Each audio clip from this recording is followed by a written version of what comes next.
দর্শক সময়ের কণ্ঠস্বরে আপনাদের স্বাগতম। আমি শামীম হাসান সীমান্ত। আমি এই মুহূর্তে অবস্থান করছি সাভার জাতীয় স্মৃতিসৌধে। দর্শক আমি যদি একটু দেখানোর চেষ্টা করি, ঠিক আমার পিছনে যে স্মৃতিসৌধের যে মূল জায়গা, সেখানে কিন্তু সৌন্দর্য বর্ধনের যে কাজ সেটি কিন্তু চলমান রয়েছে। যার কারণে কিন্তু এরই মধ্যে কিন্তু বিভিন্ন জাতের যে ফুলের গাছ সেটি কিন্তু রোপণ করা হচ্ছে, এবং এই রোপণ করার মাধ্যমেই কিন্তু 16ই ডিসেম্বর যে মহান বিজয় দিবস, আর এই বিজয় দিবসে মহামান্য রাষ্ট্রপতি এবং প্রধান উপদেষ্টা তাদের যে আগমন ঘটবে, এছাড়াও রাষ্ট্রের গুরুত্বপূর্ণ ব্যক্তি এবং বিশ্বের বিভিন্ন দেশের যে সকল রাজনীতিক এবং কূটনীতিক ব্যক্তি রয়েছে, তারা কিন্তু 16ই ডিসেম্বরে মহান যে জাতীয় স্মৃতিসৌধ রয়েছে, এই স্মৃতিসৌধে তাদের আগমন ঘটবে। দর্শক এরই মধ্যে কিন্তু সৌন্দর্য বর্ধনের জন্য সাভার জাতীয় স্মৃতিসৌধে ফুলের গাছ রোপণ, এছাড়াও কিন্তু ধোঁয়া মোছার কাজ এবং রং তুলির কাজ সেটি কিন্তু চলমান রয়েছে।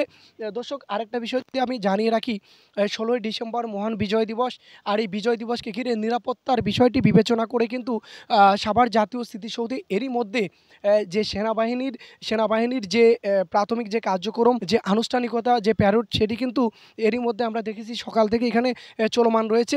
পাশাপাশি সাভার স্মৃতিসৌধের যে মূল ফটক রয়েছে, মূল ফটক থেকে শুরু করে ভিতরে প্রত্যেকটা অলিতে গলিতে প্রত্যেকটা জায়গায় কিন্তু এরই মধ্যে যে সিসিটিভি ক্যামেরা স্থাপনের যে কাজ সেটি কিন্তু চলমান থাকবে।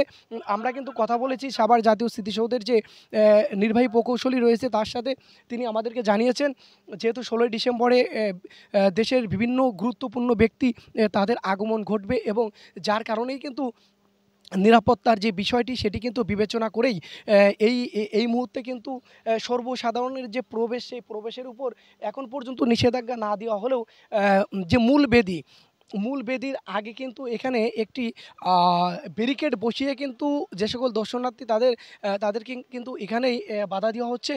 পরবর্তীতে হয়তো দু একদিন পরে সাভার জাতীয় স্মৃতিসৌধে হয়তো আর কোনো দর্শনার্থীকে প্রবেশ করতে দেওয়া হবে না, এমনটি কিন্তু আমরা তাদের সাথে কথা বলে জানতে পেরেছি। দর্শক আমি যদি একটু দেখানোর চেষ্টা করি, এরই মধ্যে কিন্তু যে পরিষ্কার পরিচ্ছন্নতার যে কাজ সেটি কিন্তু চলমান রয়েছে, এবং আনসার সদস্য তাদের পক্ষ থেকে কিন্তু এখানে কিন্তু তারা কিন্তু যে তাদের যে দায়িত্ব সেটি পালন করছেন, যাতে বহিরাগত প্রবেশ করতে না পারে মূল বেদিতে, সেটি কিন্তু তারা বিবেচনা করে তারা কিন্তু তাদের যে পাহারা সেটি কিন্তু অর্থাৎ তারা কিন্তু সেটি বাড়িয়ে দিয়েছেন, এবং বহিরাগতদের প্রবেশের উপর হয়তো দু একদিনের মধ্যে একটা নিষেধাজ্ঞা আসবে, এমনটি কিন্তু আমরা তাদের সাথে কথা বলে জানতে পেরেছি। দর্শক আমি যদি আরেকটা বিষয় আপনাদেরকে জানিয়ে রাখি, যেহেতু 16ই ডিসেম্বর মহান বিজয় দিবস, আর এই মহান বিজয় দিবসকে ঘিরে কিন্তু সাভার সৌদি এরই মধ্যে সম্পূর্ণভাবে প্রস্তুত করা হচ্ছে।